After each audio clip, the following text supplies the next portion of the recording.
Hello everyone, आपका हमारे YouTube channel law discussion में बहुत बहुत स्वागत है। आज हम चर्चा करेंगे हिंदू विधि के महत्वपूर्ण act Hindu adoption and maintenance act 1956 के मोस्ट इम्पॉर्टेंट एमसीक्यू जो बिहार सिविल जज, यूपी सिविल जज में बहुत ही इम्पोर्टेंट है। तो आइए हम इस पे चर्चा करते हैं।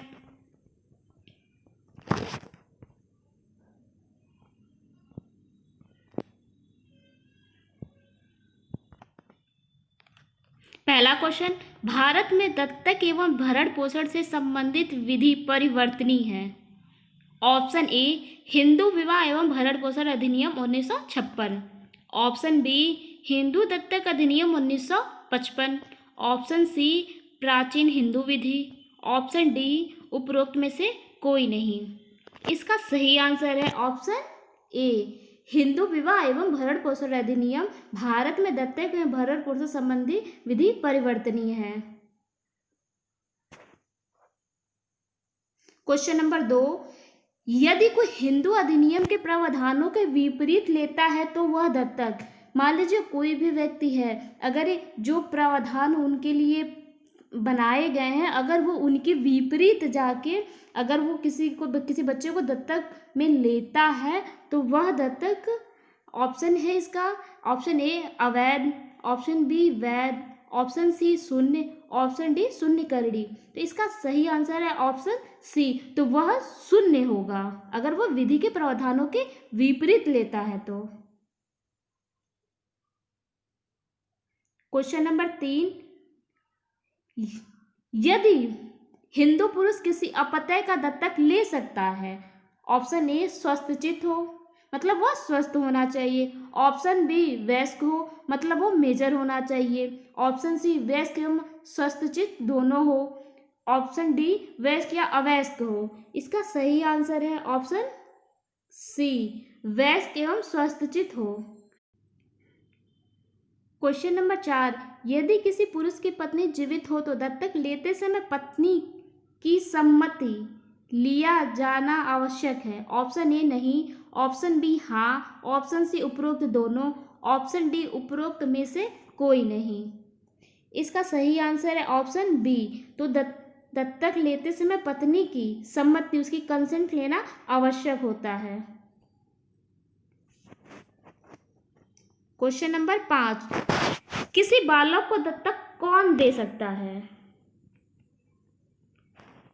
ऑप्शन ए केवल माता, ऑप्शन बी केवल पिता, ऑप्शन सी माता या पिता को एक दूसरे की सहमति से, ऑप्शन डी उपयुक्त सभी। इसका सही आंसर है ऑप्शन सी, माता या पिता को एक दूसरे की सहमति से किसी बालक को दत्तक दिया जा सकता है। क्वेश्चन नंबर 6, क्या किसी अपत्य का संरक्षक उस अपत्य को स्वयं दत्तक ले सकता है। ऑप्शन ए हाँ, ऑप्शन बी नहीं, ऑप्शन सी कुछ शर्तों के अधीन, ऑप्शन डी हाँ न्यायालय की अनुमति से। इसका सही आंसर है ऑप्शन डी हाँ न्यायालय की अनुमति से अपत्य का संरक्षक उस अपत्य को स्वयं दत्तक ले सकता है।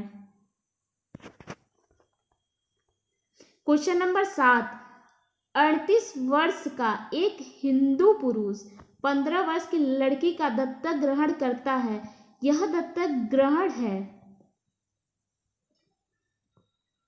ऑप्शन ए वैध, ऑप्शन बी शून्य, ऑप्शन सी शून्य करड़ी, ऑप्शन डी अवैध।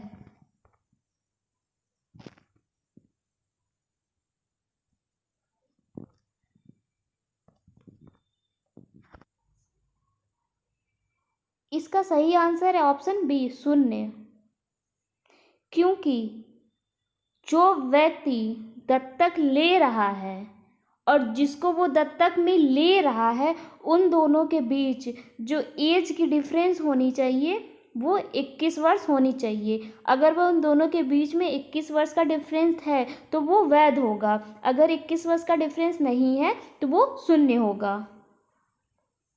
क्वेश्चन नंबर 8, अपनी पत्नी की सम्मति के बिना एक हिंदू पुरुष द्वारा यदि गोद लिया जाना। ऑप्शन ए शून्य है, ऑप्शन बी शून्य करड़ी है, ऑप्शन सी विधि मान्य है, ऑप्शन डी अविधि मान्य है। इसका सही आंसर है ऑप्शन ए शून्य है।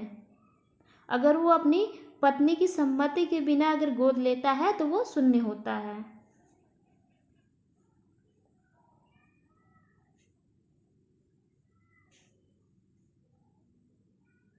क्वेश्चन नंबर 9, कोई भी दत्तक विधि मान्य होगा। ऑप्शन ए, जब दत्तक लेने वाला व्यक्ति दत्तक लेने के लिए सामर्थ्य एवं अधिकार रखता हो। ऑप्शन बी, जब दत्तक लेने वाला ऐसा करने को सामर्थ्य रखता हो। ऑप्शन सी, जब दत्तक व्यक्ति लिए जाने योग्य हो। ऑप्शन डी, उपरोक्त सभी।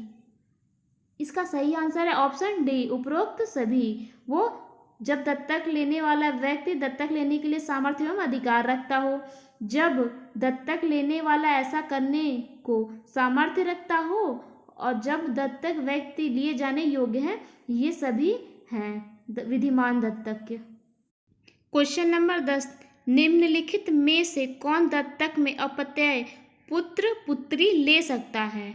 ऑप्शन ए, अविवाहित पुरुष। ऑप्शन बी, अविवाहित स्त्री। ऑप्शन सी, विधवा। ऑप्शन डी, तलाकशुदा पत्नी। ऑप्शन ई, उपरोक्त सभी।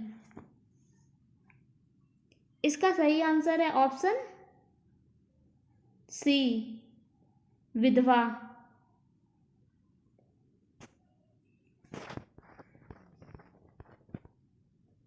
क्वेश्चन नंबर 11, दत्तक नहीं ले सकता या सकती। ए, कोई विवाहिता पत्नी। ऑप्शन बी, जो तलाकशुदा पत्नी जैसा ही जीवन व्यतीत कर रही है। ऑप्शन सी, अप्राप्त वह व्यक्ति। ऑप्शन डी, उपरोक्त सभी। इसका सही आंसर है ऑप्शन डी, उपरोक्त सभी। क्वेश्चन नंबर 12, पुत्र के दत्तक ग्रहण के लिए कौन व्यक्ति उपयुक्त है। ऑप्शन ए, जिसका अपना एक पुत्र है। ऑप्शन बी, जिसने एक पुत्र पहले से गोद ले रखा है। ऑप्शन सी, जिसका कोई पुत्र नहीं है। ऑप्शन डी, उपरोक्त सभी। इसका सही आंसर है ऑप्शन सी, जिसका कोई पुत्र नहीं है। क्वेश्चन नंबर 13, निम्न हिंदू दत्तक एवं भरण पोषण अधिनियम 1956 की किस धारा के अंतर्गत हिंदू महिला को दत्तक ग्रहण की शक्ति प्राप्त है। इसका सही आंसर है ऑप्शन डी, धारा 8 के अंतर्गत हिंदू महिला को दत्तक ग्रहण की शक्ति प्राप्त है। क्वेश्चन नंबर 14, पुत्र या पुत्र का संरक्षक पुत्र या पुत्री को दत्तक में दे सकता है। ऑप्शन ए, जब माता पिता मर चुके हों। ऑप्शन बी, जब न्यायालय अनुमति दे। ऑप्शन सी, ए एवं बी दोनों। ऑप्शन डी, दत्तक नहीं दे सकता। इसका सही आंसर है ऑप्शन सी, ए एवं बी दोनों, जब माता पिता मर चुके हों, जब न्यायालय अनुमति दे।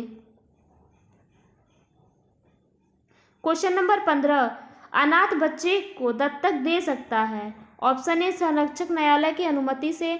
ऑप्शन बी, जिला मजिस्ट्रेट। ऑप्शन सी, संरक्षक। ऑप्शन डी, न्यायालय। इसका सही आंसर संरक्षक न्यायालय की अनुमति से।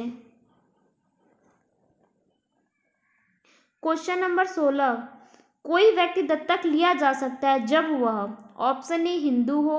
ऑप्शन बी, पहले से दत्तक में न लिया गया हो।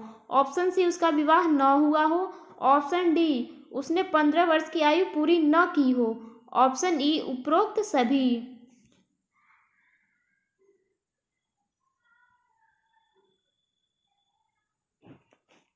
इसका सही आंसर है ऑप्शन ई, उपरोक्त सभी हो। वह हिंदू हो, पहले से दत्तक में न लिया गया हो, उसका विवाह न हुआ हो, उसने 15 वर्ष की आयु पूरी न की हो, वो व्यक्ति दत्तक में लिया जा सकता है।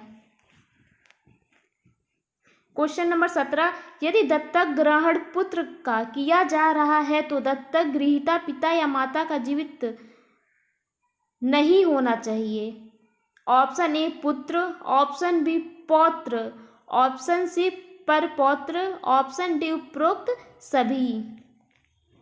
इसका सही आंसर है ऑप्शन डी, उपरोक्त सभी।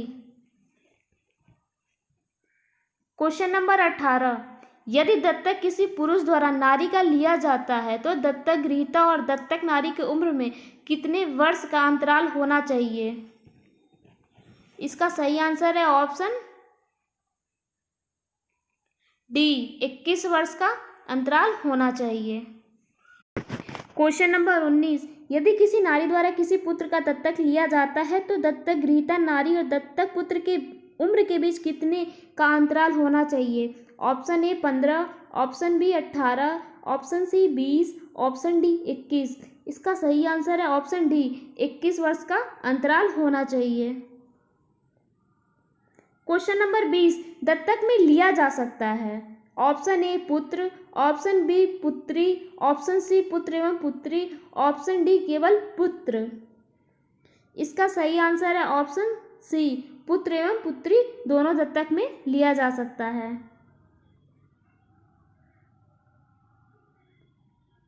क्वेश्चन नंबर 21, हिंदू दत्तक एवं भरण पोषण अधिनियम 1956 की धारा 11 संबंधित है। ऑप्शन ए दत्तक लेने के सामर्थ्य से, ऑप्शन बी विधिमान्य दत्तक की शर्तों से, ऑप्शन सी भरण पोषण से, ऑप्शन डी दत्तक पंजीकरण से। इसका सही आंसर है ऑप्शन बी, विधिमान दत्तक की शर्तों से। क्वेश्चन नंबर 22, दत्तक में लिया जा सकता है। ऑप्शन ए पागल व्यक्ति, ऑप्शन बी एकलौता पुत्र, ऑप्शन सी 15 वर्ष से अधिक आयु की व्यक्ति यदि रूढ़ि विद्यमान हो, ऑप्शन डी उपरोक्त सभी। इसका सही आंसर है ऑप्शन डी, उपरोक्त सभी। क्वेश्चन नंबर 23, भू तिथि से संबंध का सिद्धांत संबंधित है। ऑप्शन ए दत्तक ग्रहण से, ऑप्शन बी भरण पोषण से, ऑप्शन सी विवाह से, ऑप्शन डी उत्तराधिकार से। इसका सही आंसर है ऑप्शन ए दत्तक ग्रहण से। क्वेश्चन नंबर 24, दत्तक ग्रहण की रजिस्ट्री ऑप्शन ए अनिवार्य है, ऑप्शन बी वैकल्पिक है, ऑप्शन सी न अनिवार्य है न ही वैकल्पिक है, ऑप्शन डी उपरोक्त में से कोई नहीं है। इसका सही आंसर है ऑप्शन बी वैकल्पिक है, परंतु उत्तर प्रदेश में यह इसको अनिवार्य किया गया है दत्तक ग्रहण की रजिस्ट्री के लिए। क्वेश्चन नंबर 25, दत्तक ग्रहण की धारा 16 संबंधित है। ऑप्शन ए अधिनियम के अनुकूल मान्य दत्तक की उपधारणा से, ऑप्शन बी दत्तक के रजिस्ट्रीकरण की उपधारणा से, ऑप्शन सी दस्तावेज की असलीपन की उपधारणा से, ऑप्शन डी उपरोक्त में से कोई नहीं। इसका सही आंसर है ऑप्शन ए अधिनियम के अनुकूल मान्य दत्तक की उपधारणा से। अगर आप हमारे चैनल पे नए हैं तो प्लीज़ लाइक करें, सब्सक्राइब करें, कमेंट करें और शेयर करना ना भूलें ताकि आपको हम इसी तरह के रोज़ वीडियो देते रहें। Thank you so much.